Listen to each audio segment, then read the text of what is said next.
Hello అండి. Restaurant స్టైల్‌లో చేసుకునే సూప్ ఇంట్లోనే ఈజీగా ప్రిపేర్ చేసుకుందాము. Chicken sweet corn soup. ముందుగా స్టవ్ ఆన్ చేసి ఒక గిన్నె పెట్టుకుని దాంట్లో సరిపడనన్ని వాటర్ వేసుకుందామండి. నేను నలుగురికి చేస్తున్నాను ఈ సూపు. మీరు దాన్ని బట్టి ఇంట్లో చేసుకోండి. సరిపడినంత ఉప్పు, కడిగి పెట్టుకునే చికెన్ పీసెస్ని వేసుకుందాము. తర్వాత మిక్సీలో కచ్చపచ్చగా గ్రైండ్ చేసి పెట్టుకున్న కార్న్స్ కూడా వేసుకుందాము. స్వీట్ కార్న్ని, విడి స్వీట్ కార్న్ కూడా వేసుకుందామండి. ఇది విడిగా వేసుకుంటే కూడా బాగుంటుంది. తర్వాత మనం కట్ చేసి పెట్టుకున్న క్యారెట్ని, పచ్చిమిర్చిని కూడా వేసుకుందామండి. ఒక క్యారెట్ వేసాను నేను, పచ్చిమిర్చి కూడా ఒకటే వేసాను. మీకు స్పైసీ ఎక్కువ తింటే 2-3 వేసుకోండి. తర్వాత మనం కొంచెం మరీ ఎక్కువ కాకుండా కొంచెం అల్లం వెల్లుల్లి పేస్ట్ను కూడా వేసుకుందాము. చూస్తున్నారుగా, కొంచెం చాలు, మరీ ఎక్కువ వద్దు. తర్వాత ఇవన్నీ మనం బాయిల్ చేసుకుందామండి. ఉడికేంత వరకు బాయిల్ చేసుకుందాం. బాయిల్ చేసినప్పుడు ఒక ఫామ్ అనేది ఇట్లా వస్తుంది, అది మొత్తం తీసేయాలండి. అప్పుడు సూప్ అనేది చాలా క్లియర్గా ఉంటుంది. నేను చూపిస్తున్న విధంగా మొత్తం తీసేసుకుందామండి.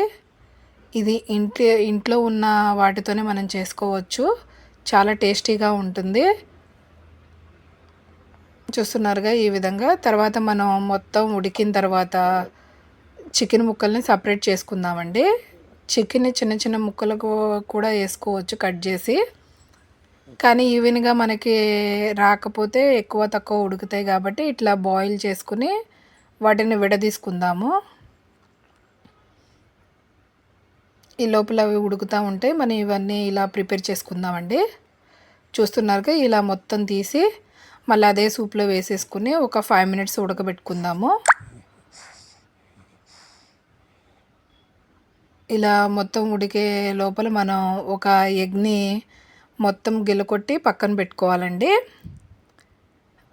అది గిలకొట్టుకొని ఉంచుకున్న తర్వాత మనం దీంట్లో వేసుకోవాలి ఎగ్ని.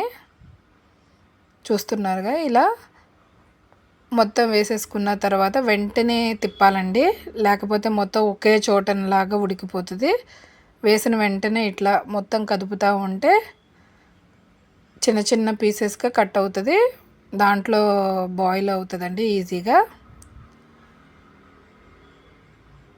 ఇలా మొత్తం గుడ్డు కూడా ఉడికేంత వరకు ఉడకబెట్టుకుని ఒక పక్కన ఒక స్పూన్ కార్న్ఫ్లోర్లో కొంచెం వాటర్ కలుపుకొని పక్కన ఉంచుకోవాలండి. ఇలా ఎగ్ ఉడికిపోయిన తర్వాత ఈ కార్న్ఫ్లోర్ను కూడా వేసేసుకుందాము. కార్న్ఫ్లోర్ వేసిన తర్వాత ఒక 5 మినిట్స్ ఉడకబెట్టుకోవాలండి, లేదా 10 మినిట్స్ అంతే. అంతకుమించి అయితే చిక్కబడిపోతుంది సూపు. చూస్తున్నారుగా, ఈ విధంగా వేసిన తర్వాత మనం మిరియాల పొడిని కూడా వేసుకుందాము.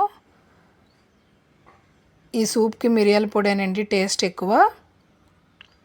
ఇలా దంచి పెట్టుకున్న మిరియాల పొడిని కూడా వేసుకుందాము.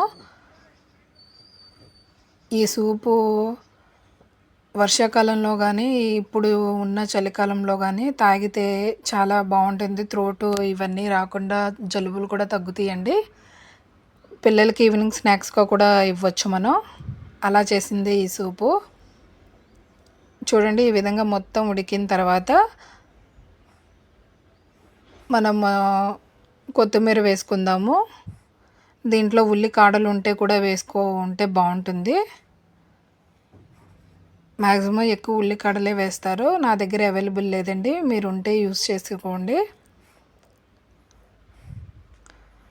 కొత్తిమీర వేసిన తర్వాత మనం స్టవ్ ఆఫ్ చేసేసుకుందాము. తర్వాత బౌల్లో సర్వ్ చేసుకోవడమేనండి. ఒకసారి మీరు కూడా ఇంట్లో ట్రై చేయండి. పిల్లలకు కూడా వెజిటేబుల్స్ ఉండడం వల్ల కూడా మంచి హెల్తీ రెసిపీ అవుతుంది.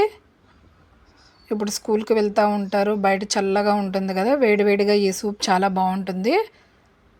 మా వీడియోస్ కనుక మీకు నచ్చితే సబ్స్క్రైబ్ చేసుకోండి, షేర్ చేయండి. Thank you.